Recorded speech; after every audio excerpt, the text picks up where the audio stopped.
There's probably no way of ever knowing how many guests have stayed at the Donoho Hotel through the years. The current hotel in Red Boiling Springs first opened its doors in 1914. And as you're about to see, 2 years after it opened, a very famous guest spent the night. The Donoho Hotel is one of the 3 historic hotels which remains in Red Boiling Springs today. It's the second Donoho Hotel. The original burned. This hotel has been serving guests for 108 years. Barry, I have here in front of me the very first guest ledger of the current Donoho Hotel, a 2-story hotel that opened up on Wednesday, April the 29th in 1914. 2 years after this Donoho Hotel opened, a very famous guest spent the night. On Sunday night, July the 30th in 1916, while he was President of the United States, President Woodrow Wilson stayed here in room number 8. So the obvious question is, why did President Woodrow Wilson spend the night here?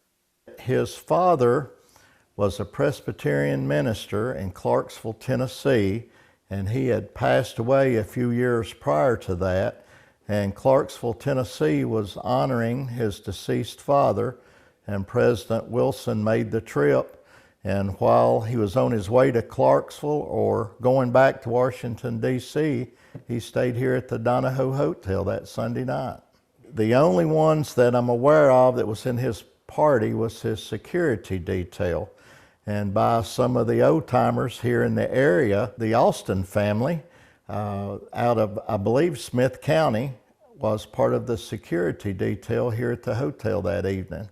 It's not known why Wilson stayed in Red Boiling Springs instead of Clarksville, but one thing is for sure, it was huge news way back in 1916.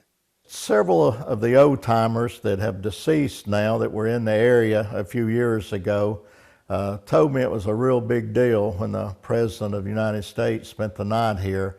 It's been such a long time ago that, and the ones that would have known about it, they've been long gone, so it's just forever talk, and then lo and behold, we found his name in the ledger here one day. Hotel spokesman John Cook says after he found Wilson's signature in the guest ledger, that made him want to know more about Wilson. I remember going to his library. President Wilson was heavily involved in World War I and World War II.